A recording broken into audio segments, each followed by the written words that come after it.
দেখেন 16 বছর তারা অল্প পরিসরে তাদের কিছু নেতাকর্মী রাজপথে ছিল, সেটা আমরা স্বীকার করি। গণ অভ্যুত্থানেও তাদের কিছু ভূমিকা আছে, স্বীকার করি।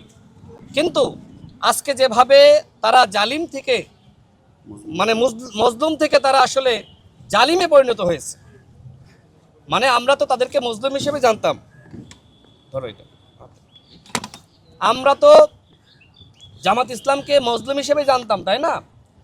কিন্তু দেখেন যে ইতিহাসের প্রথম বিরোধী দল হওয়ার পরে এই জামাত ইসলাম মজলুম থেকে জালিমে পরিণত হয়েছে। এই যে বাবার চোখের জল, এর কি কোনো বিচার হবে?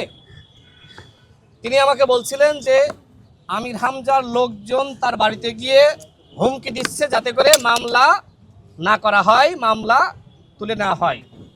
আমার কথা হলো যে আমির হামজা এমপি হতে পারে, কিন্তু আইনের ঊর্ধ্বে নয়।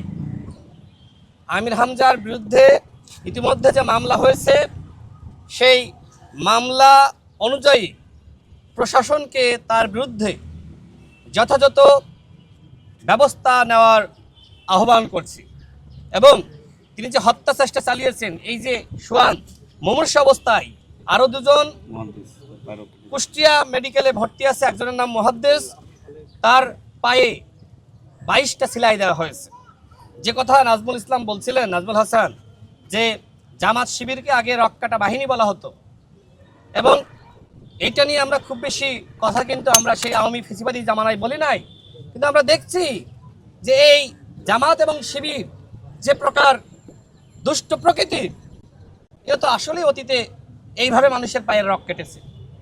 অন্যথায় এইভাবে গণ অভ্যুত্থানের পরে তারা মানুষের পায়ের রক কাটতে পারতো না।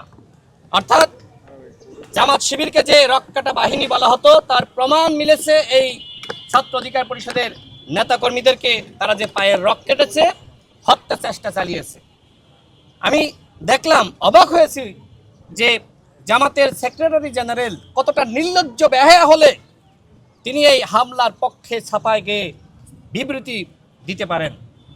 সত্যি অবাক হয়েছি। এই জামাত ইসলাম তারা রাজপথে নামতো না।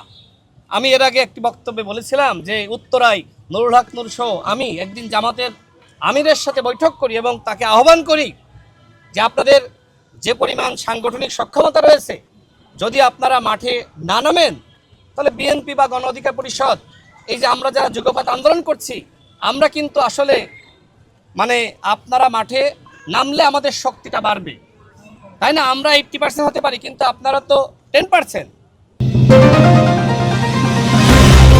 চ্যানেল বি প্লাস, নতুন সূর্যোদয়, নতুন বাংলা।